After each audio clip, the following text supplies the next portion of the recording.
Hello students and learners, welcome to the Brainbox tutorials. I am your teacher Priyanka और आज हम शुरू करेंगे ICSE क्लास 10 के फिजिक्स का second chapter that is work, energy and power के न्यूमेरिकल्स। इस चैप्टर में 3 एक्सरसाइजेज है, तीनों एक्सरसाइजेज में ही सम्स हैं, तो हम एक्सरसाइज बाय एक्सरसाइज फार्मूलाज देखेंगे और फिर उनके सम्स सॉल्व करेंगे।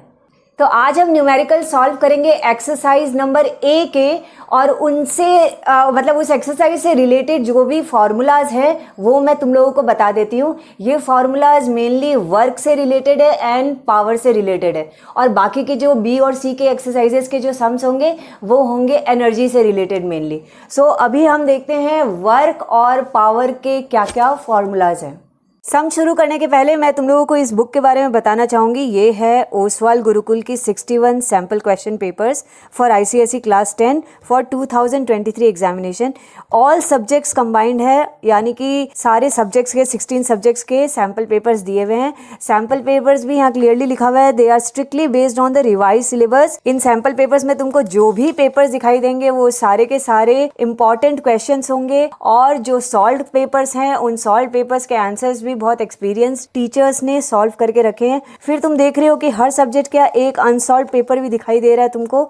ये अनसॉल्व पेपर का सॉल्यूशन भी तुम देख सकते हो इस QR कोड को स्कैन करके। अब जैसे रैंडम में कोई भी एक पेपर दिखाती हूँ, जैसे कि ये ज्योग्राफी का है सैम्पल पेपर, तो देखो जैसे एग्जाम में आता है बिल्कुल उसी पैटर्न में दिया गया है। क्वेश्चंस है, मैप पॉइंटिंग का आ गया, ये सारे सेक्शन जो MCQs हैं वो हैं, पार्ट 2 है। फिर उनके जो आंसर्स हैं ये भी बिल्कुल एक्सपर्ट टीचर्स ने दिए हैं। क्वेश्चंस भी बहुत इंपॉर्टेंट सिलेक्टेड क्वेश्चंस हैं। आंसर्स भी मैंने चेक किए तो आंसर्स भी बहुत अच्छे से लिखे हुए थे। दैट मीन्स जो भी कीवर्ड्स एंड ऑल चाहिए वो सारे कीवर्ड्स के अकॉर्डिंग लिखे हुए थे। सो इसी तरीके से और बाकी सारे सब्जेक्ट्स के भी पेपर्स हैं, सॉल्व्ड एंड अनसॉल्व्ड। मुझे ये बुक बहुत अच्छी लगी और मैं ये रिकमेंड करना चाहूंगी। इस बुक का लिंक इस वीडियो के डिस्क्रिप्शन में दिया गया है, वहां से देख लो इस बुक को, and if you like it do purchase it. तो देखो फर्स्ट फॉर्मूला वर्क का ही हम लेते हैं।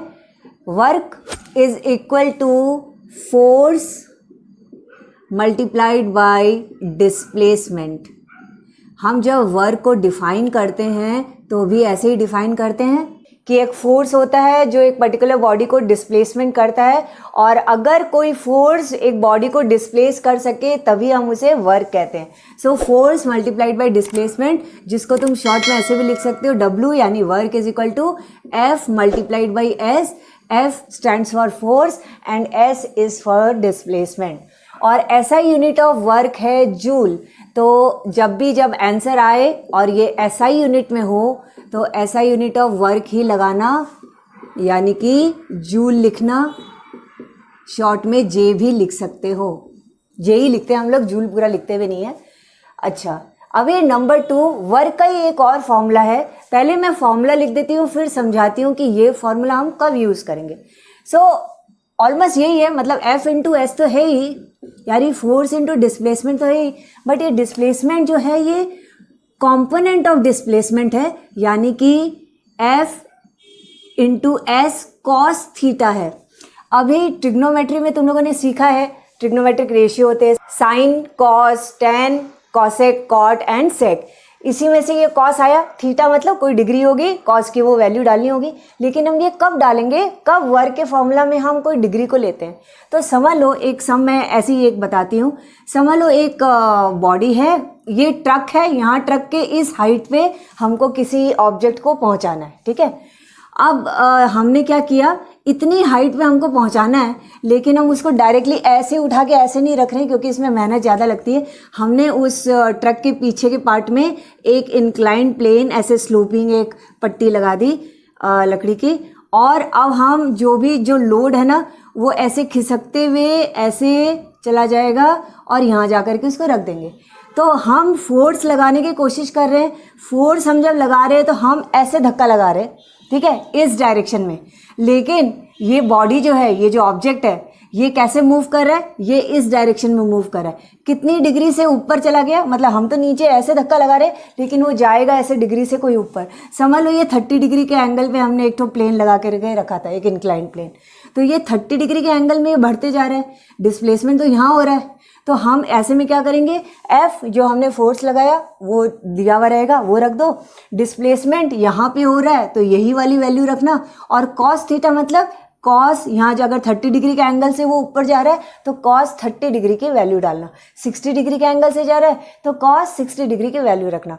तो जब भी कभी कोई ऐसा सम रहे कि हम कहीं फोर्स लगा रहे हैं लेकिन जो ऑब्जेक्ट जो मूव करना है वो इतना डिग्री ऊपर से मूव कर रहा है तो उतना डिग्री हम यहाँ पे, तब हम ये वाला फॉर्मूला यूज़ करते हैं। अदरवाइज नॉर्मल डिस्प्लेसमेंट होगा तो हम F इंटू एस मतलब फोर्स इंटू डिस्प्लेसमेंट करके अपना सम कर लेंगे।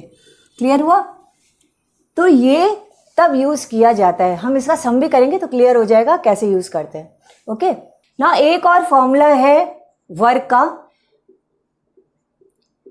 ये ब्रैकेट में लिख सकते हो कि ये वर्क कब हम करेंगे, वर्क डन बाय जब भी फोर्स ऑफ ग्रेविटी की बात हो, यानी कि कोई ऑब्जेक्ट को हम नीचे से ऊपर ले जा रहे हैं, किसी हाइट पे लेकर के जा रहे हैं, ग्रेविटी के अगेंस्ट कहीं लेकर के जा रहे हैं, तब अगर कोई कार यहाँ से यहाँ मूव कर रही है तब तो F इंटू एस लो, लेकिन कोई ऑब्जेक्ट नीचे से ऊपर रखा जा रहा है, समझ लो कूली ने कुछ सामान उठाया अपने सर पे रखा तो ग्रेविटी के अगेंस्ट हाइट पे जा रहा है डिस्प्लेसमेंट, तब वर्क का फॉर्मूला ये यूज़ करना mgh।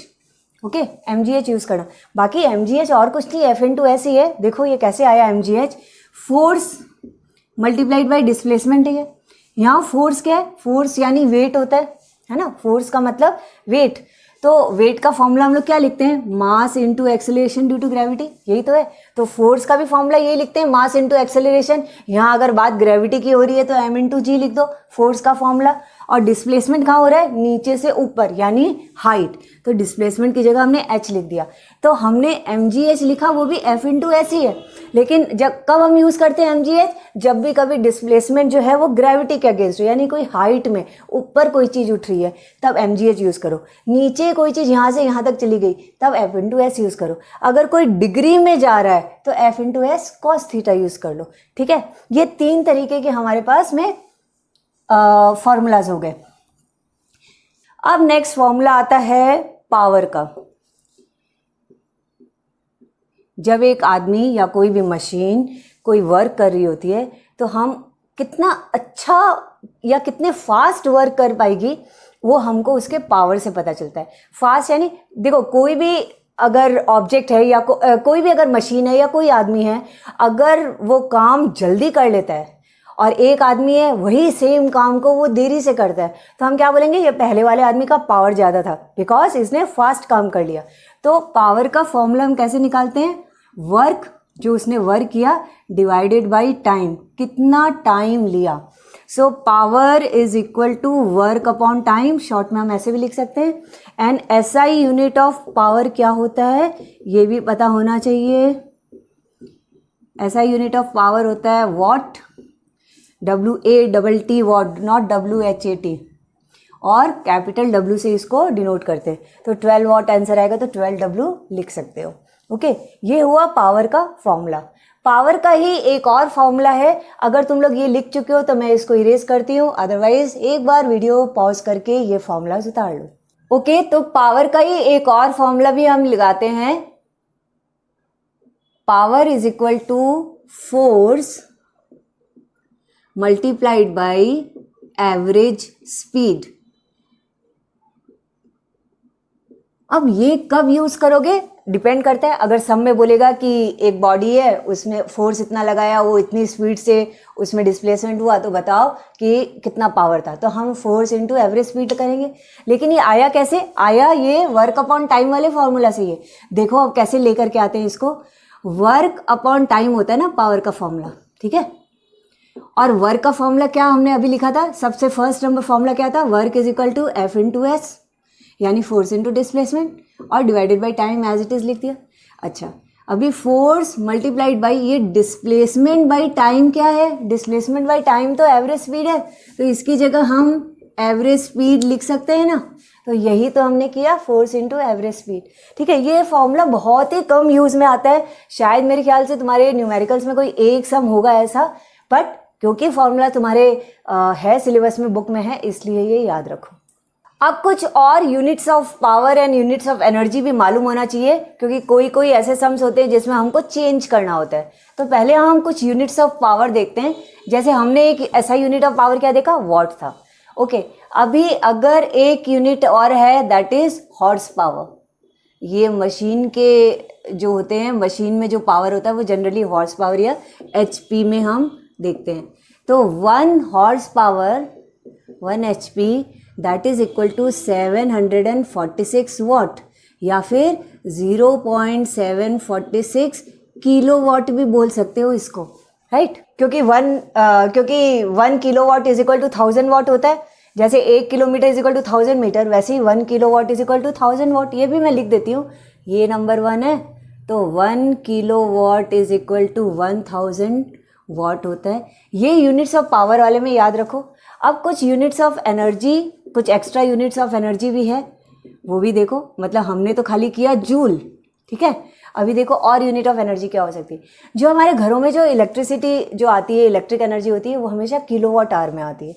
तो किलोवाट आवर क्या हुआ, 1 kilowatt hour is equal to 3.6 multiplied by 10⁻⁶ joule. यानी अगर हमको कोई किलोवाट आवर में आंसर है और उसको हमको जूल में चेंज करना है, तो हम इतना से मल्टीप्लाई करेंगे। उल्टा अगर हमको जूल से किलोवाट आवर में करना है, तो हम इतना से उसको डिवाइड कर देंगे, इस तरीके से। तो ये भी एक याद रखना है यूनिट। और ऐसे ही एक और यूनिट ऑफ एनर्जी है कैलोरी, जो जनरली हीट एनर्जी से हम करते हैं। हीट एनर्जी को हम कैलोरी में ही दिखाते हैं इन जनरल सेंस। तो 1 कैलोरी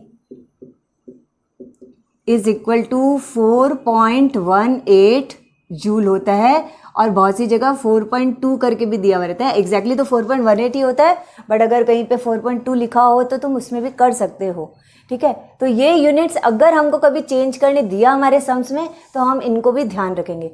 तो ये सारे यूनिट्स, इन सारे फॉर्मूलाज को नोट डाउन कर लो, और फिर हम शुरू करते हैं सम्स। ओके, तो एक्सरसाइज 2A है ये, और हम इसके न्यूमेरिकल शुरू करेंगे 1 बाय 1। बट याद रखो, कोई भी एक्सरसाइज के न्यूमेरिकल करने से पहले उसके न्यूमेरिकल्स के पीछे वाले पार्ट में देखो एग्जाम्पल। एक्सरसाइज शुरू होने से पहले एग्जाम्पल्स में कुछ न्यूमेरिकल सॉल्व किए गए हैं। हमेशा उन न्यूमेरिकल्स को अच्छे से देखोगे, सॉल्व करोगे, साथ साथ आंसर तो चेक कर ही सकते हो, उसके बाद ही ये न्यूमेरिकल सॉल्व करना। तो एग्जाम्पल वाले न्यूमेरिकल भी सॉल्व कर लेना, बहुत इंपॉर्टेंट है, एग्जाम में भी आते हैं। अब हम करते हैं नंबर 1। सो क्वेश्चन नंबर 1 लिखा हुआ है, a body when acted upon by a force of 10 kgf gets displaced by 0.5 metre. Calculate the work done by the force when the displacement is number 1 in the direction of force, number 2 at an angle of 60 degree with the force, and number 3 normal to the force। तीनों तरीके का दे दिया force, और G that is acceleration due to gravity भी बोल रहा है 10 Newton पर kg लेना, अगर जब भी जरूरत हो G की। तो जरूरत तो पड़ेगी हमको एक्सेलरेशन ड्यू टू ग्रेविटी की। क्यों जरूरत पड़ेगी देखो। सो हम नंबर 1 सम कर रहे हैं, हमको बोल रहा है फोर्स लग रहा है 10 kgf का, ठीक है, और डिस्प्लेसमेंट हो जाता है उसके कारण 0.5 मीटर का, है ना। अब हमारे पास नंबर 1 जो बोल रहा है कि वर्क डन बताओ, नॉर्मल जो वर्क डन है, तो नॉर्मल वर्क डन का फॉर्मूला भी बिल्कुल नॉर्मल वाला है, फोर्स इनटू डिस्प्लेसमेंट। पर प्रॉब्लम क्या है, दोनों का हमेशा सिस्टम सेम होना चाहिए, यानी अगर ये ऐसा यूनिट है तो ये भी ऐसा यूनिट होना चाहिए। फोर्स का ऐसा यूनिट न्यूटन है, kgf नहीं है। तो kgf को न्यूटन में हम चेंज कैसे करें? kgf को न्यूटन में चेंज करने के लिए तुम लोगों को इनका रिलेशन मालूम होना चाहिए। अब देखो, इसको करने का 2 तरीका है, ठीक है, मैं दोनों तरीके बता देती हूँ तुम लोगों को जो इजी लगे। पहला तरीका ये है कि 1 kgf इज इक्वल टू जो भी एक्सेलरेशन ड्यू टू ग्रेविटी दिया हो ना, 9.8 या 10, वो इसी के बराबर होता है। क्योंकि इस सब में दिया हुआ है कि g acceleration due to gravity 10 लेना, तो 1 kgf is equal to 10 newton होता है। अगर 9.8 होता तो हम लिखते हैं 1 kgf is equal to 9.8 newton होता है। तो बिकॉज 1 kgf 10 न्यूटन के बराबर होता है, तो 10 kgf कितना होगा? 10 मल्टीप्लाइड बाई 10 यानी कि 100 न्यूटन के बराबर होगा। अब हमको ये आ गया फोर्स अपना न्यूटन में, तो अब हम लिखेंगे फोर्स 100 न्यूटन है, डिस्प्लेसमेंट 0.5 मीटर है, तो 100 इंटू 0.5 करो 50.0 मतलब 50 वर्क डन है ना, तो जूल में आंसर आ गया। मतलब यहाँ देखो तो न्यूटन मीटर है बट मतलब जूल है, तो ये हमारा आंसर आ गया। ये पहला तरीका। अब मैं ऑल्टरनेटिवली दूसरा तरीका भी बता रही हूँ, नंबर 1, वो तुम्हारे ऊपर है, तुम करना चाहते हो तो वैसे भी कर सकते हो। देखो ये नंबर 1 ही कर रही हूँ मैं। वर्क जो होता है वो F इंटू एस होता है, ठीक है। फोर्स का मतलब क्या होता है, M इंटू जी इंटू एस, ऐसे भी तो लिख सकते हैं। अब फोर्स M इंटू जी होता है, हम 10 kgf को ऐसे भी तो लिख सकते हैं। देखो यहाँ पे मैं ऐसे भी लिख सकती थी 1 kgf is equal to 1 kg भी होता है, यानी कि 10 kgf is equal to 10 kg हो जाएगा। 10 kgf is equal to 10 kg हो जाएगा, तो हमको मास पता चल गया 10 kg है।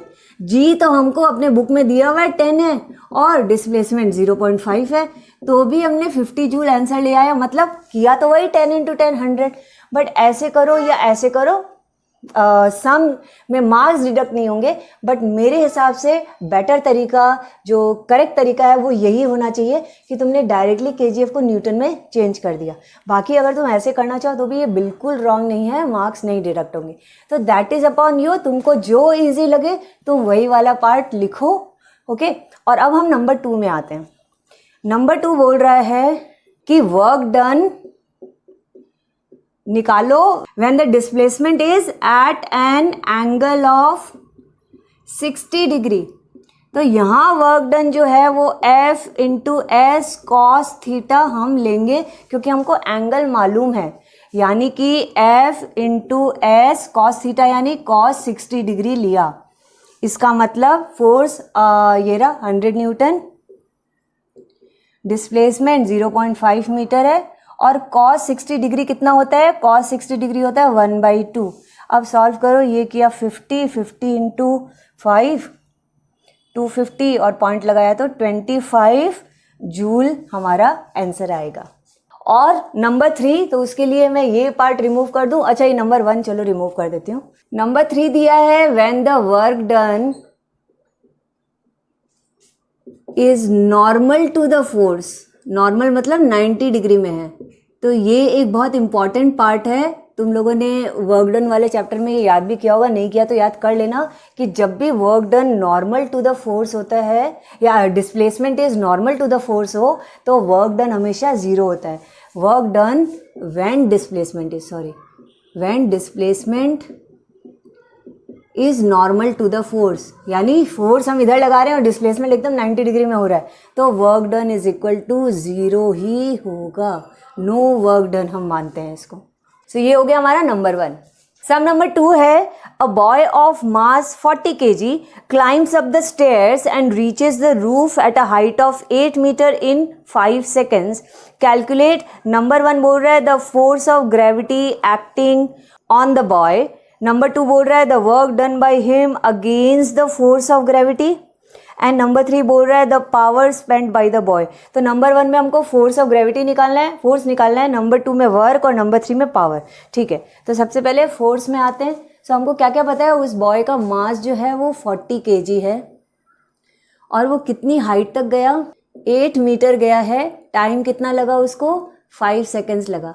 तो number 1 force of gravity is equal to, force of gravity होता है mass multiplied by acceleration due to gravity, right. Force is equal to क्या होता है, mass into acceleration due to gravity, यानी कि 40 kg multiplied by acceleration due to gravity. Depend करता है हम 9.8 लें या 10 लें। अगर बुक में कुछ नहीं दिया है, लास्ट में दिया है जी को 10 मीटर पर सेकेंड स्क्वायर लो, तो क्योंकि हमको जी को 10 मीटर पर सेकेंड स्क्वायर लेना है तो हम फिर जी यहाँ पे 10 मीटर पर सेकेंड स्क्वायर ही लेंगे। नहीं बोला हो तो 9.8 या 10 कुछ भी ले सकते हो लिख करके। तो 400 आया kg मीटर पर सेकेंड स्क्वायर, मतलब कि न्यूटन। ये हमारा फोर्स ऑफ ग्रेविटी से आंसर आ गया। नंबर 2 बोल रहा है वर्क डन पता करो। अब देखो work done against force of gravity है, इसीलिए मैं mgh लिख रही हूँ। F/S नहीं लिखा। mg का फॉर्मूला हमारा अभी अभी आया है 400, नहीं तो वापस से ले लो, चलो फिर से लिख देते हैं। m है 40 kg, g है 10 मीटर पर सेकेंड स्क्वायर और हाइट कितना गया 8 मीटर। वापस से लिखो या mg की वैल्यू 400 लिख दो। तो 400 × 8 किया 3200 जूल, ये हमारा वर्क डन आ गया। और अब नंबर 3 बोल रहा है पावर बताओ। सो पावर का फॉर्मूला होता है वर्क डिवाइडेड बाय टाइम, और हमारे पास दोनों है।